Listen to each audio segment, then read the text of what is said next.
ఆ, వాస్తు దోషంతో ఉన్నటువంటి ఇల్లులో ఎటువంటి రకాలైనటువంటి సమస్యలు ఎదురవుతుంటాయి? వాటిని పరిష్కరించుకునేటువంటి మార్గం ఏమైనా ఉందా? అది ఈ యొక్క వాస్తుశాస్త్రం ఏదవుతుందో సైంటిఫిక్ మెథడ్తో ఈ రోజున ఏదవుతుందో సైంటిఫిక్ ప్రమాణం తీసుకున్నా కూడా ఈ వాస్తుశాస్త్రాన్ని శాస్త్రవేత్తలు దీంట్లో సత్యం ఉన్నది, దీంట్లో నిజం ఉన్నది, దీంట్లో యథార్థం ఉన్నది అని ఒప్పుకుంటున్నారు కూడా.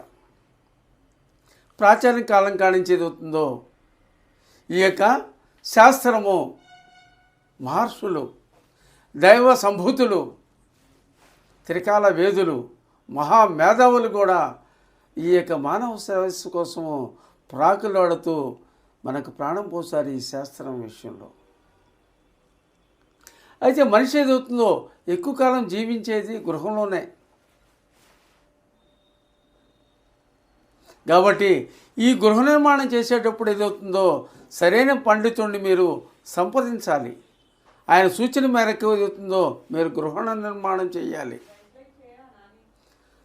ఆ గృహ నిర్మాణం చేసినట్టయితే మీకు శుభాలు,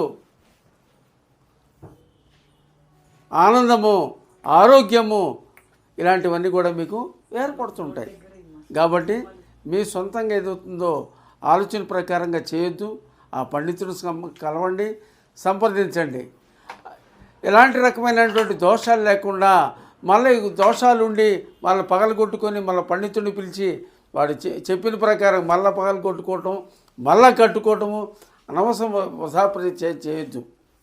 ఈ గోడ పెట్టుకునేది ఇక్కడ పెట్టుకునేది అక్కడ పెట్టుకో, అక్కడ పెట్టుకునేది బాత్రూమ్ ఇక్కడ పెట్టుకో అని సలహాలు ఇస్తాడు. దాని దిక్కెళ్ళి ఏదవుతుందో పరిశోధనాత్మకంగా ఈ యొక్క శాస్త్రాన్ని పరిశీలిస్తున్న వాళ్ళు కూడా ఈ శాస్త్రంలో నిజం ఉందని చెప్పి వీళ్ళు ఇలా పెట్టుకోమని అలా పెట్టుకోమని చెప్తున్నారు. కాబట్టి దీంట్లో సత్యం ఉందని కూడా వాళ్ళు అంగీకరిస్తున్నారు కూడా.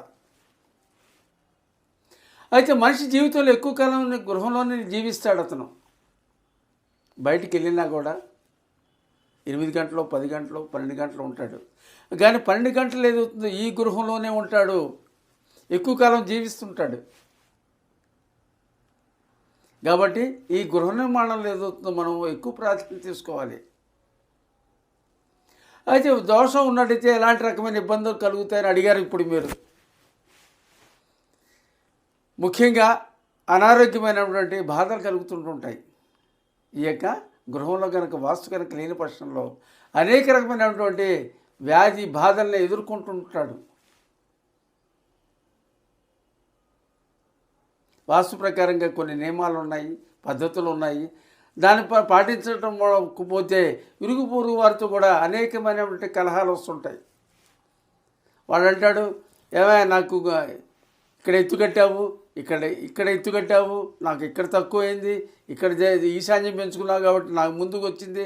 ఇలాంటివన్నీ ఇరుగు పొరుగు వారితో అనేకమైన సమస్యలు ఏర్పడుతుంటుంటాయి. కొన్ని చోట్ల చూస్తుంటాము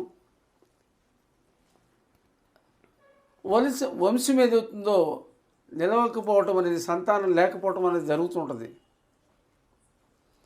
దీనికి కారణం ఏదవుతుందో వాస్తులోపమే. అందుకే ఏదవుతుందో వాస్తులో ఏదవుతుందో ఈశాన్యానికి ఎక్కువ ప్రాధాన్యత ఇచ్చారు సంతానం విషయంలో. తర్వాత ఏ పని చేసినా కూడా లాభించకపోవటము, ఏ పని అని చేయని కలిసి రాకపోవటము, చేసిన ప్రయత్నం నెరవేరకపోవటము, దారిద్రము, రుణబాధలు అనేకమైనటువంటి పెరగటము, ఇవన్నీ కూడా వాస్తులో ఉన్నటువంటి లోపాల మూలన జరుగుతుంటుంది. అదే కాకుండా గృహంలో ఏదవుతుందో పరిపూర్ణమైనటువంటి ఆరోగ్యాలు లేకుండా కొంతమంది అకాల మరణాలతోనూ జరుగుతుంటాయి ఇంట్లో కూడా. కానీ కొన్ని లోపాల మూలన. అదే కాకుండా గృహంలో ఏదవుతుందో ఒకరిని చూస్తే ఒకరికి శత్రువులుగా భావిస్తూ ఉంటారు, అన్యోన్యత ఉండదు, అంతఃకలహాలు, ఉత్తినే బాధలు, ఇలాంటివన్నీ ఈ యొక్క శాస్త్రాన్ని కనుక అనుసరించకపోతే జరుగుతాయి. ఖచ్చితంగా ఎక్కడైనా మీరు చూడండి, ఆ ఇంట్లో సంతానం కలగపోవటం కానీ, అకాల మరణాలు కానీ, లేకపోతే ఆ ఇంట్లో ఎప్పుడు కొట్టుకోవటము, తిట్టుకోవటము, గొడవలు పట్టము,